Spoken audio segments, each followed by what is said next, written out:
Happen Pharmaceuticals in association with Higher Secondary Principals Forum.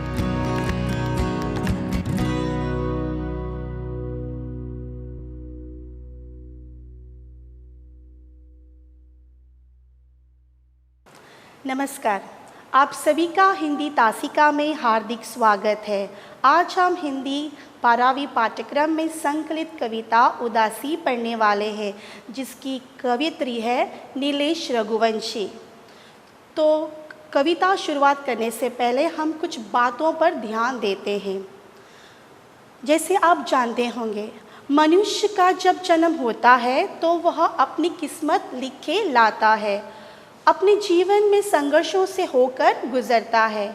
मनुष्य के जीवन में सुख दुख का गहरा रिश्ता होता है। दुख के बाद सुख, सुख के बाद दुख, यह तो जीवन के दो पहिए होते हैं, वे जीवन के साथ ही चलते रहते हैं। इंसान जब दुखी होता है तभी वह उदास होता है। हर इंसान उदासी का अनुभव करता है। गरीब हो या अमीर, उदासी से होकर वह गुजरता है। जीवन के हर मोड़ पर उसे मायूसी का सामना करना पड़ता है। उसकी दिलचस्पी खत्म हो जाती है, जिंदगी उसे फीकी लगने लगती है, जीने की राह तक उसे खत्म नज़र आ जाती है। एक हारा हुआ दिल और टूटी हुई उम्मीदें सिर्फ उसे उदासी की ओर ले जाती है, जिसे हम डिप्रेशन भी कहते हैं। डिप्रेशन की वजह से मानसिक तनाव और शारीरिक पीड़ा सहनी पड़ती है। इंसान बीमारियों से ग्रस्त होता जाता है। आज के युग में मनुष्य यांत्रिकीकरण यानी कि मैकेनाइजेशन की वजह से वह अपनों को खो देता है। इसके कारण वह अकेला पड़ जाता है। मेरा प्रश्न यह है, अपनी उदासी को आप किन लोगों के साथ बांट सकते हो? ज़रा सोचिए। यहाँ पर उत्तर है अपने मित्र से। हाँ, मित्र एक ऐसा इंसान होता है जिसे हम अपनी दिल की बात बता सकते हैं। तो आप उनसे अपनी परेशानियाँ बता सकते हो। या फिर अपने माता पिता से, वे आपके जन्मदाता होते हैं, वे आपकी बातों को ज़रूर समझ सकेंगे। अपने शिक्षक, वे आपके गुरु होते हैं, वे आपको सही राह सही मार्ग दिखा भी सकते हैं। या फिर वृद्ध लोग, आपके घर में नाना नानी दादा दादी अगर है तो बहुत ही अच्छा है। वे उम्र से और अपने अनुभवों के साथ वह बहुत ही कुछ वे आपको ज्ञान दे सकता है, सही राह दे सकते हैं। अंतिम है परामर्शदाता। आप अपनी मन की बात जो है वो परामर्शदाता से भी कह सकते हैं। तो आइए हम उदासी कविता में प्रवेश करते हैं। उसकी कवियत्री है नीलेश रघुवंशी। जी हाँ, वो वही नीलेश रघुवंशी है जिसे हंजा कविता के लिए वह बहुत ही मशहूर हो गए थी। जैसे कविता जगत में नीलेश रघुवंशी की पहचान हंजा शीर्षक कविता से दर्ज हुई है, इसलिए कवित्री को प्रसिद्धि प्राप्ति हुई है, जिसके लिए उन्हें 1997 में भारत भूषण अग्रवाल पुरस्कार प्राप्त हुआ है। तो हम एक नज़र हंजा कविता है उस पे भी हम डालते हैं कि एक लड़की का जीवन, अपना जो बचपन जो किस प्रकार से उन्होंने बिताया है और अपने मायके में किस प्रकार से उन्होंने बचपन को भी बिताया है, वो हम यहाँ पर देखते हैं।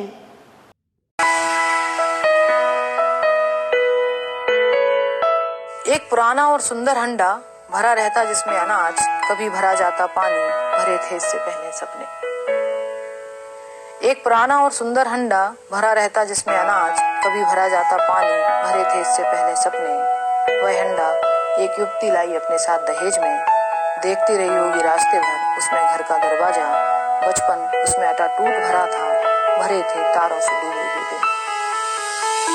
नहीं रही युवती, नहीं रहे तारों से भरे दिन, बच नहीं सके उमंग से भरे सपने। ठंडा है आज भी, जीवित है उसमें ससुराल और मायके का जीवन, बची है उसमें अभी जीने की गंध, बची है स्त्री की पुकार, दर्ज है उसमें किस तरह से इसकी रही है घर। टूटे ना कोई, बिखरे ना कोई, बचे रह सके मासूम सपने, इसी उधेड़-बुन में सारे घर में लुढ़कता फिरता है ठंडा।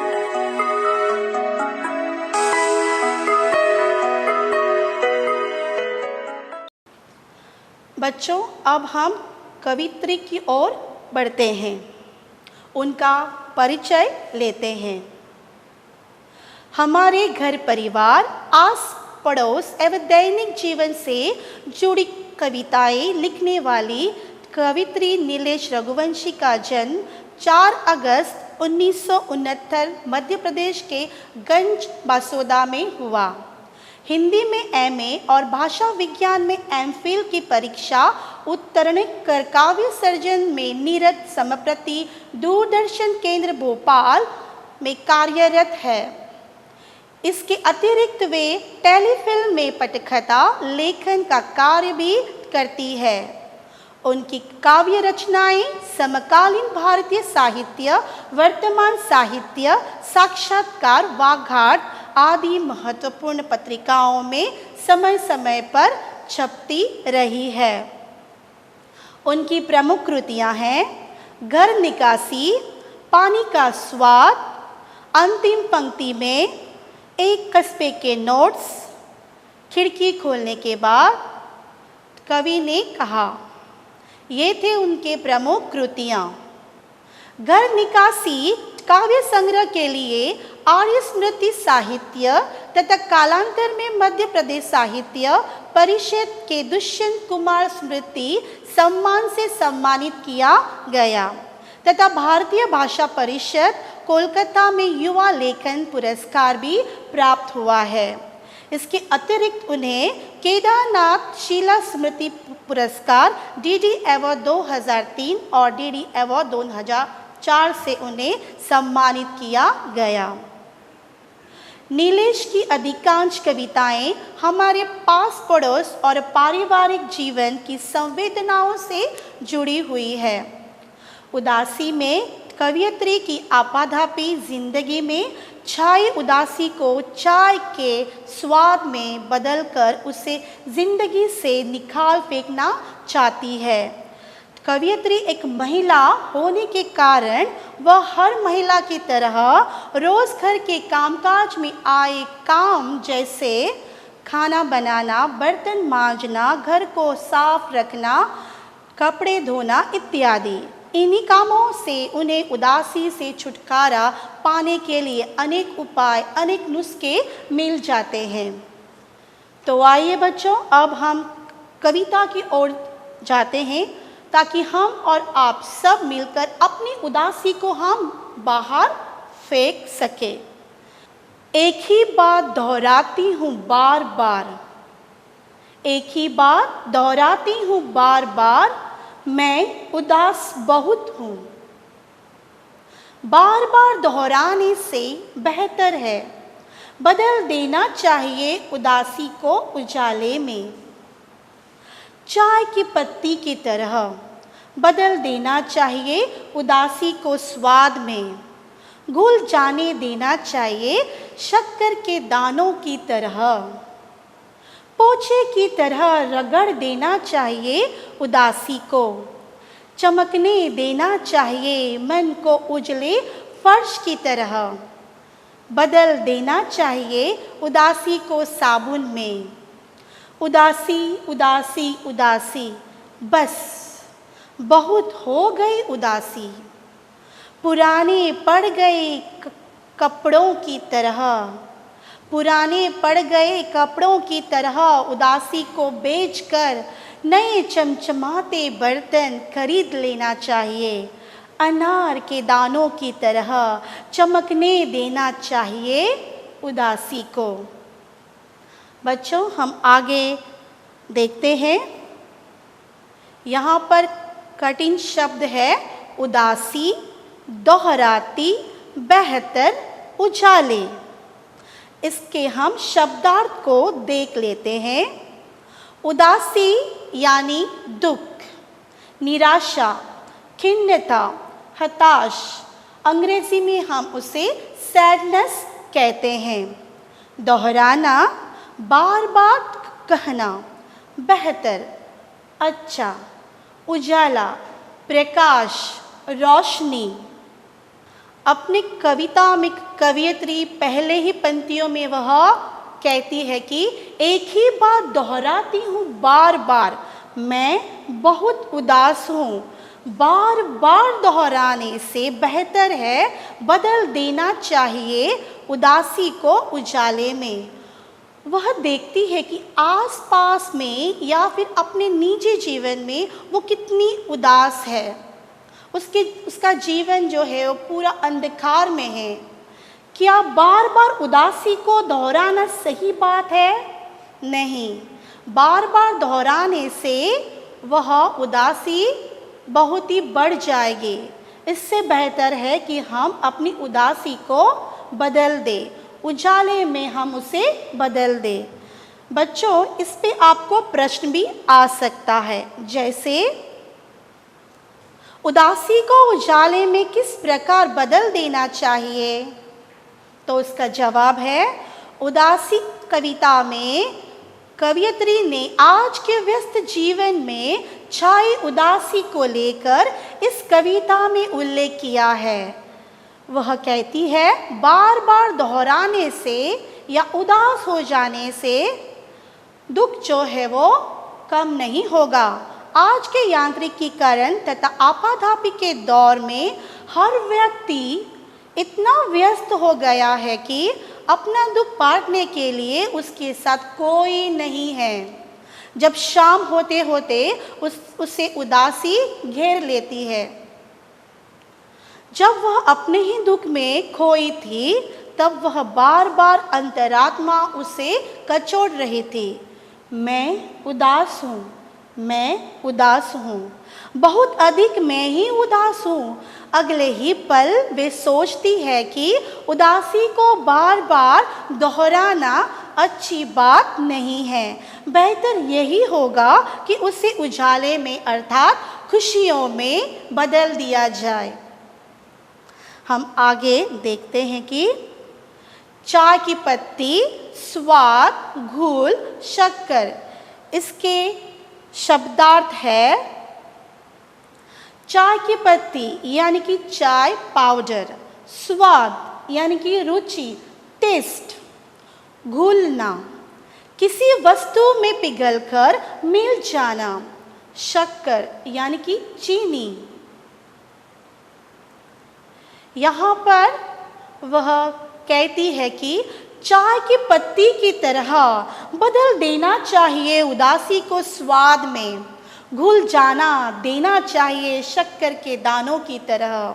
वाकई यहाँ पर उन्होंने सही उदाहरण दिया है।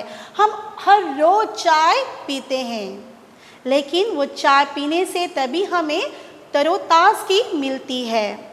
तो उसी प्रकार से हम अपनी उदासी उस चाय की तरह हमें बदल देना चाहिए। जैसे कि उदासी अगर है तो हम उसे स्वाद में बदल देना चाहिए। जैसे कि उसमें चाय, दूध, चाय पाउडर, इन सब मिलाकर अगर हमने चाय बना ली तो हमें वह स्वादिष्ट लगती है। तो आइए इसके ऊपर भी एक प्रश्न हम लेते हैं। उदासी को किस तरह स्वाद में बदल देना चाहिए? कवयित्री उदास है, उसके मन पर उदासी छाने पर शरीर की इंद्रिय भी निष्क्रिय बन जाती है। उदासी के चंगुल में फंसने से आदमी बेजान हो जाता है। ऐसी स्थिति में उदासी को छुटकारा पाने के लिए, शरीर में ताजगी लाने के लिए, तरोताज़ा बनने के लिए कवयित्री कुछ नुस्खे सुझाती है। इसके लिए वह उदाहरण देती है कि चाय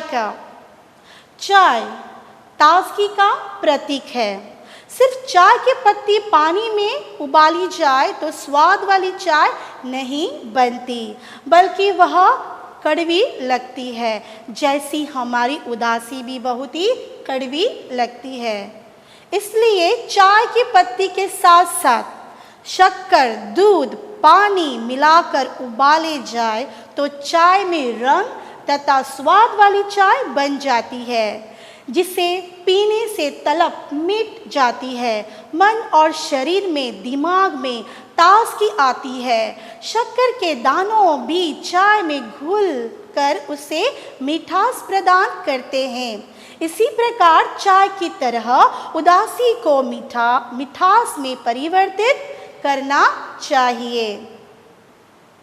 आगे इसके कठिन शब्द है पोछे, रगड़, फर्श, साबुन। शब्दार्थ है पोछो का मतलब है पोछने का कपड़ा, रगड़ना यानी कि घिसना, फर्श किसी भवन या अन्य स्थान में मिट्टी, सीमेंट, पत्थर आदि से बनी हुई जमीन, साबुन साफ सफाई में या नहाने के लिए, कपड़े धोने के लिए इस्तेमाल किया जाता है, जिससे गंदगी साफ होती है।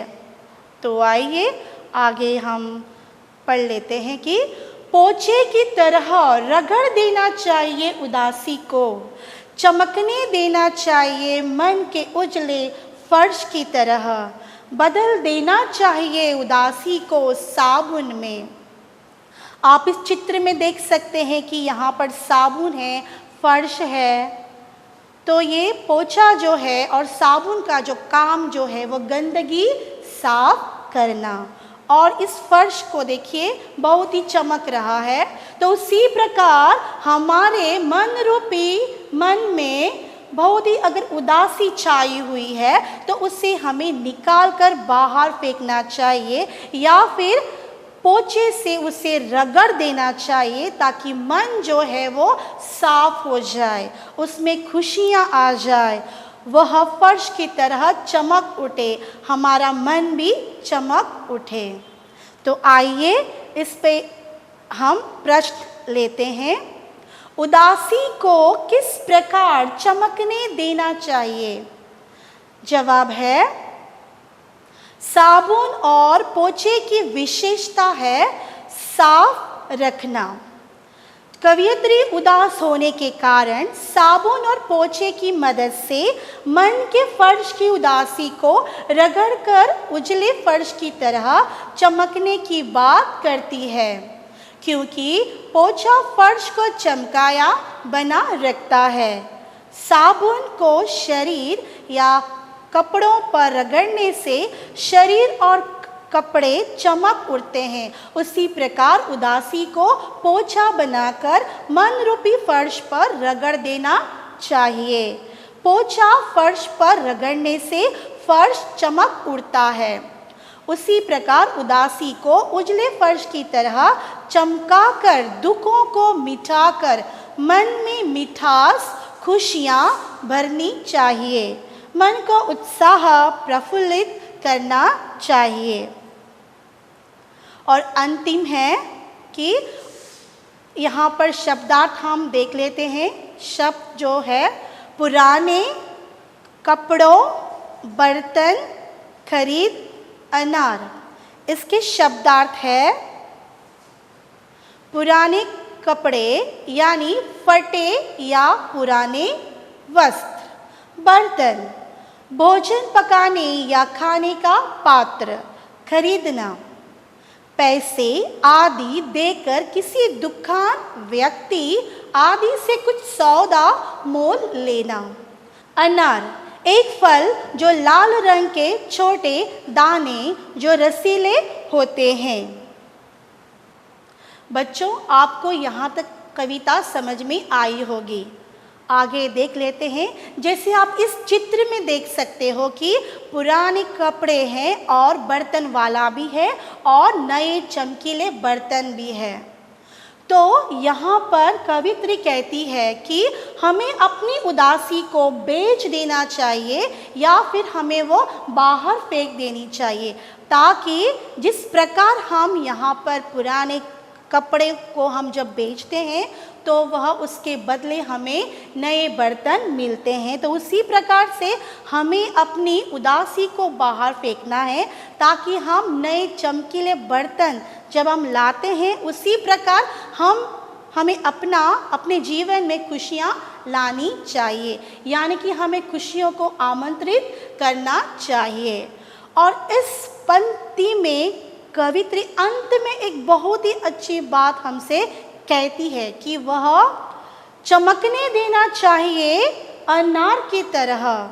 जैसे कि उदासी में हम इतने खोए हुए हैं कि हम अपना व्यक्तित्व जो है वह बहुत ही फीकी होती नज़र आती है। तो वह कहती है कि अनार के तरह, अनार के दानों को आपने देखा होगा, जैसे कि वो छोटे छोटे अनार के दाने होते हैं, जैसे लगते हैं कि वे भी एक हीरे जैसे चमक रहे हैं। तो उसी प्रकार से हमें अपना व्यक्तित्व को भी हीरे जैसे चमकने देना चाहिए। और इसके ऊपर प्रश्न आपको आ सकता है, वह है कि उदासी को दूर करके कवियत्री क्या खरीदना चाहती है।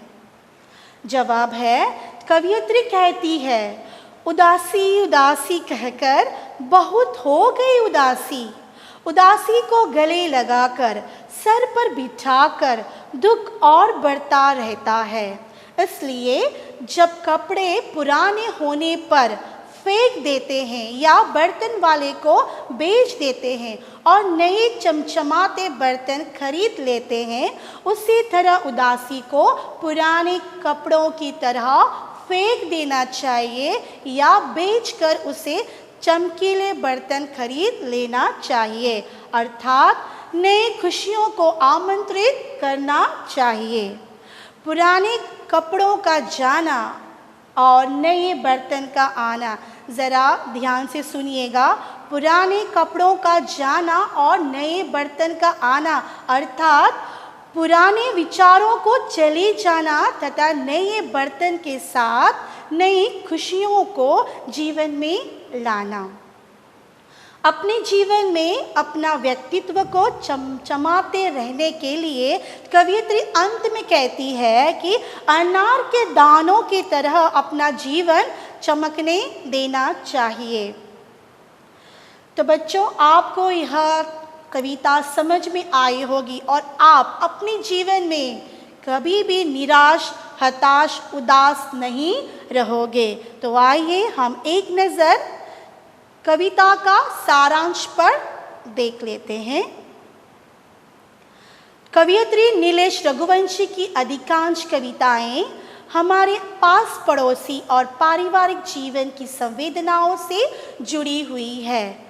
उदासी कविता में कवियत्री आज की आपाधापी जिंदगी में चाय उदासी को चाय के स्वाद में बदलकर उसे जिंदगी से निकाल फेंकना चाहती है। कवियत्री उदास होने के कारण वह बार बार दोहराती है, मैं उदास हूँ, मैं उदास हूँ। अगले ही पल वह सोचती है कि बार बार दोहराने से या दुख का विचार करने से दुख कम नहीं होगा बल्कि और बढ़ जाएगा। बेहतर यही होगा कि उदासी को उजाले में परिवर्तित किया जाए ताकि जीवन में खुशियाँ आ जाए। मन पर उदासी छाने पर शरीर के इंद्रिय भी निष्क्रिय बन जाते हैं। शरीर में ताजगी लाने के लिए, तरोताज़ा बनने के लिए कवियत्री कुछ नुस्खे बताती है। इन्हीं नुस्खों की वजह से कवियत्री अपनी उदासी को चाय की चुस्कियों में बदलकर उसे जिंदगी से निकाल फेंकना चाहती है। चाय ताजगी का प्रतीक है। जिस प्रकार चाय की पत्ती पानी में घुलने से रंग तथा स्वाद भी देती है, शक्कर के दाने भी चाय में घुलकर उसे मिठास प्रदान करती है। उसी प्रकार उदासी को भी चाय के स्वाद में ताजगी तथा मिठास में परिवर्तित करना चाहती है। उदासी को पोछा बनाकर मन रूपी फर्श पर रगड़ देना चाहती है। पोछा फर्श पर रगड़ने से फर्श चमक उठता है ठीक उसी तरह उदासी रूपी पोछे को मन रूपी फर्श पर रगड़ने पर मन भी उत्साह से प्रफुल्लित हो जाएगा। उसी प्रकार साबुन हमारे कपड़े धोने का, मैल निकालने का काम करता है। मन को उदासी में मैला बनाया है। उसे आशावादी विचारों के साबुन से निराशावादी मैल को धोना चाहिए, जिससे हमारा मन उदासी से साफ हो जाए। कवित्री आगे कहती है कि पुराने कपड़ों को बर्तन वाले को बेचकर नए बर्तन खरीद लेना चाहिए। ठीक उसी प्रकार खुशियों को जीवन में लाना चाहिए, अर्थात पुराने कपड़ों का जाना और नए बर्तन का आना, अर्थात पुराने विचारों को चले जाने से तथा नए बर्तन का आना मतलब नई खुशियाँ जीवन में लाना। कविता के अंत में कवियत्री कहती है कि उदासी के वजह से हमारा व्यक्तित्व भी कमज़ोर पड़ता है। अनार के दानों की तरह चमकाने देना चाहिए।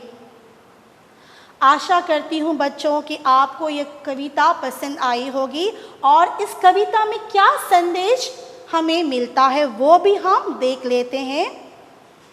हमेशा सकारात्मक सोच लेकर इंसान को जीना चाहिए। नकारात्मक सोच अंधेरा है और सकारात्मक सोच उजाला है। सोच बदलो, जीवन बदलो। यही संदेश इस कविता से हमें मिलता है। आप सबसे मैं एक बात कहना चाहती हूँ कि your current situation is not your final destination, अर्थात आपकी वर्तमान स्थिति आपकी अंतिम मंजिल नहीं है। आप भी अपने जीवन में कभी भी निराशा, हताश, उदासी से या फिर डिप्रेशन में नहीं जाएंगे। इसके साथ ही मैं अपने शब्दों को विराम देती हूँ।